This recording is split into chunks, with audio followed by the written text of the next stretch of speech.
వృద్ధాప్య, వికలాంగుల, వితంతు, ఒంటరి మహిళా ఫంక్షన్లలో ఫోటో క్యాప్చరింగ్ తప్పనిసరిగా చేయించుకోవాలని మున్సిపల్ చైర్పర్సన్ బండారి అనూష అన్నారు. ప్రతి ఒక్క ఫంక్షన్దారుడు, వార్డ్ ఆఫీసర్, స్పెషల్ ఆఫీసర్, ఆర్పీలు, మున్సిపల్ కార్యాలయాలు లేదా అలాగే డిఆర్డీఏ కార్యాలయంలో కానీ లైవ్ ఫోటో క్యాప్చరింగ్ ని తప్పనిసరిగా చేయించుకోవాలన్నారు. ఆదిలాబాద్ పట్టణంలో 13,476 ఫంక్షన్లు ఉండగా అందులో ఫోటో క్యాప్చరింగ్ అయినవి 9,451 మాత్రమేనని, ఇంకా సుమారు 4,025 ఫంక్షన్దారులు ఇప్పటి వరకు ఫోటో క్యాప్చరింగ్ చేయించుకోలేదన్నారు. దీంతో ఫంక్షన్ పంపిణీ కార్యక్రమంలో ఇబ్బంది ఏర్పడుతుందన్నారు. కావున ఈ నెల 15వ తేదీ లోపల ఫోటో క్యాప్చరింగ్ చేయించుకోవాలని కోరారు. అదేవిధంగా ప్రభుత్వం నిర్వహిస్తున్న ఎస్ఐఆర్ ఓటర్ మ్యాపింగ్ కార్యక్రమంలో ప్రజలందరూ తప్పనిసరిగా పాల్గొనాలన్నారు.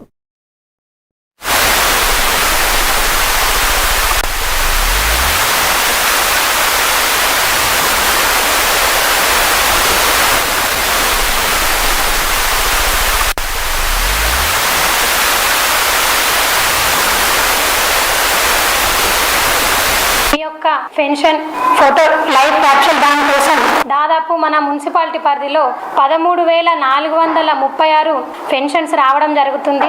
అందులో వచ్చేసి చేయుత పెన్షన్ కావచ్చు, వృద్ధాప్య కావచ్చు, ఒంటరి మహిళ కావచ్చు, బీడీ కార్మికులు కావచ్చు, వితంతువులు కావచ్చు, మొత్తం కలిసి 13,476 పెన్షన్దారులు ఉంటే అందులో కేవలం 9,451 మంది మాత్రమే ఫోటో క్యాప్చరింగ్ చేయడం జరిగింది.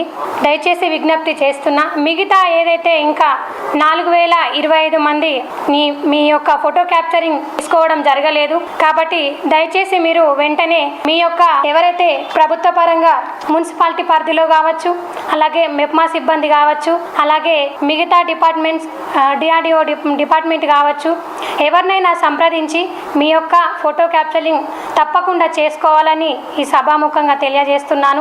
ఎందుకంటే దీనివల్ల తర్వాత ప్రభుత్వ పరంగా ఏవైనా ఇబ్బందులు వచ్చే అవకాశం ఉంటుంది. దయచేసి మీరు దీంట్లో అందరూ పాల్గొని మీ యొక్క లైవ్ ఫోటో క్యాప్చర్ చేసుకోవాలి.